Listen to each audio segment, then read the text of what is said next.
Hello everyone, welcome to my YouTube channel. In this channel I'll be discussing topics related to railway engineering. In this we'll be dealing about how AC and DC traction system works. I'll be talking about how to perform design calculations using various standards like IEEE, IEC, European norms, and how the formulas mentioned in those standards have been derived using high school physics and mathematics.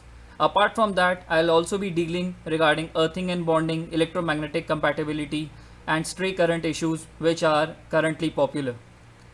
So now let's start with a basic current flow diagram of how the system is working. This is essential for all the subsystems. This first lecture especially is essential for all the subsystems like civil, MEP, signaling, COM, to have a feel of what actually and how the traction system is working. So let's go ahead. This is a DC source which we are having. This DC source positive part is connected to the catenary or the third rail and negative part to the running rails.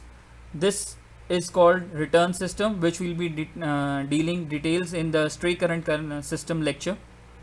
First, let us understand how the current is flowing.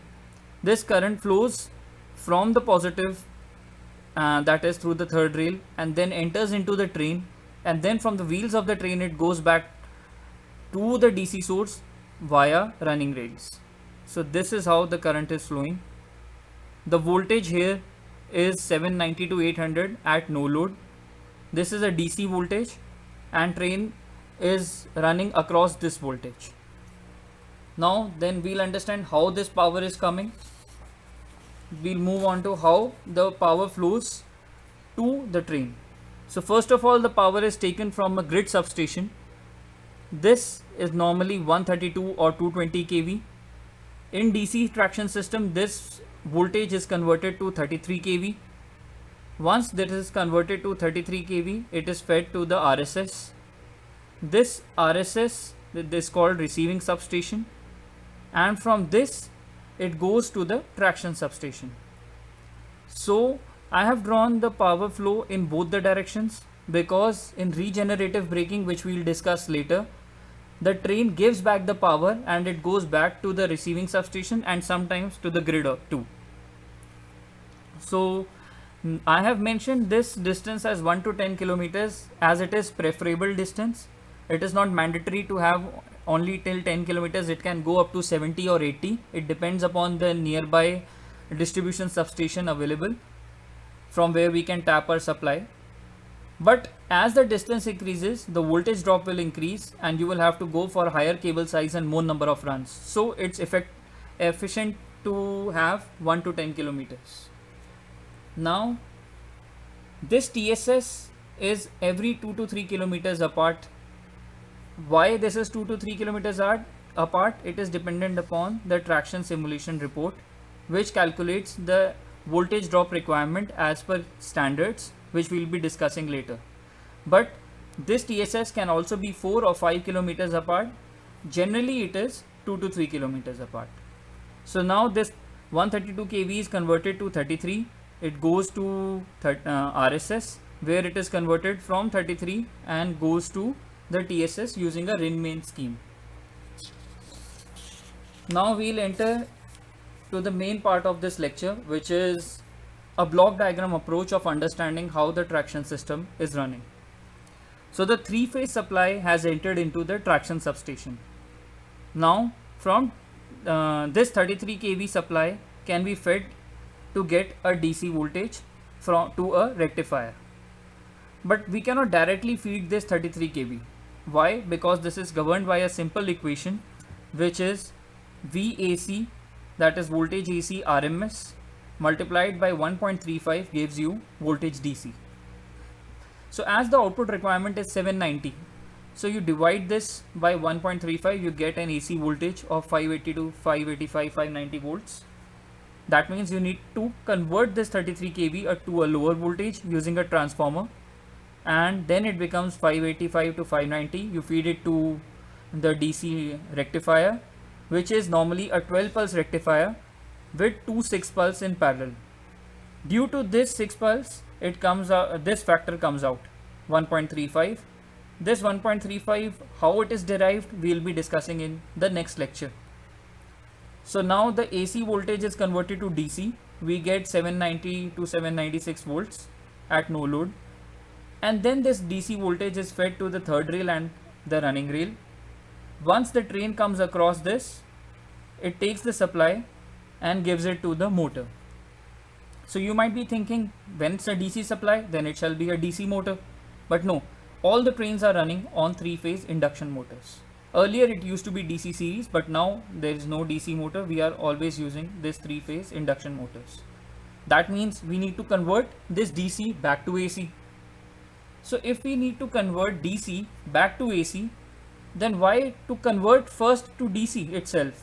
Why not feeding this AC voltage by lowering it by a transformer and giving it directly to the induction motor? This is not done. Why? Because induction motor has to run at variable speed. Variable speed means sometimes it has to come to rest when it comes to the station. Sometimes it has to increase the speed to 80-90 kilometers per hour, and in transition it is in between, it is like 10, 20, 30 also. So if you have to vary the speed of the train, the speed of the motor has to be changed. Now the speed of the motor is governed by this equation, which is speed is equal to 120, this is a constant, multiplied by frequency divided by the number of poles. Normally the poles is fixed for an induction motor, 120 is fixed. So if you need to change the rotational speed, what you need to do? You need to change the frequency. So for higher speed, higher frequency, for lower speed, lower frequency, as they are directly related to each other. But this doesn't give an answer why we are converting from AC to DC or DC to AC. So we move into another chapter now. I'll give you an example to better understand this concept. Suppose there's a ball and it has to be converted into a cube. So you will follow some process to do it. By keeping the volume constant, what you will do? You will melt the ball. That is the easiest process to do. So melting is now the process which you are following. First you melt the ball and then take a mold in which you can form that cube. So why not converting this AC voltage, which initially we had as an output of transformer and input to a rectifier, to a plane wave, that is melting it. Now I am melting this. If you melt this wave, it will become like a plane wave, that is a DC wave, a straight line parallel to x-axis. So once you get this straight line, you can convert whether you want high frequency, that is high speed, or in low frequency, low speed, any shape you want. It will be very easy to do it. So this is the main reason behind converting AC to DC and then DC to AC. Now this inverter, how will it know what amount of power or what frequency is required by the induction motor? That is also a question. This induction motor gives a feedback to inside. There's a drive and an intelligent device. This drive is known as triple VF drive. We'll be discussing regarding the mathematical equations that govern this, but presently understand just as a black box. There's a rotational speed or the angular speed of the train. It is fed to this drive using a tachometer or other sensors, and this also gets the desirable speed.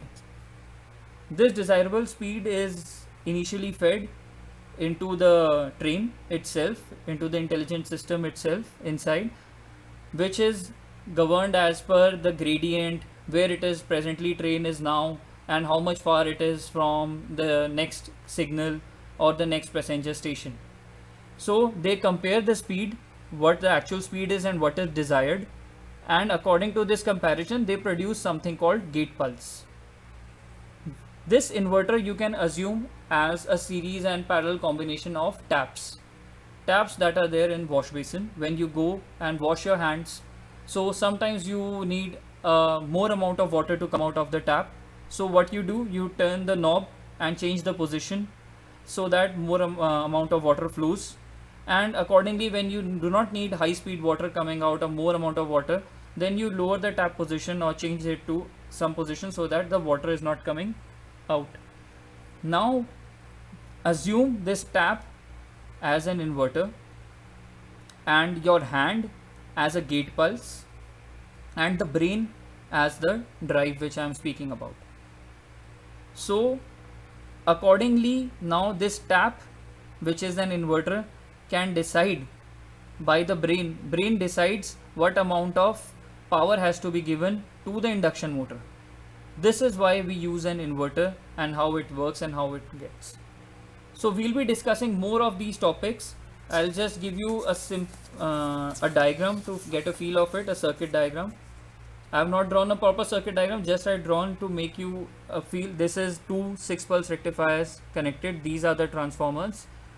This is a single transformer with two secondaries, which I'll be explaining how it works, and a capacitor and lot of filters are there which I have not shown. And this is an IGBT controlled inverter, and this is the gate pulse, and it is connected to the induction motor.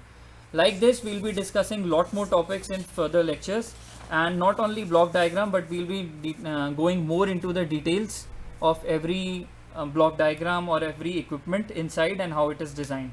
So I hope you will subscribe to my lecture, and God bless you all.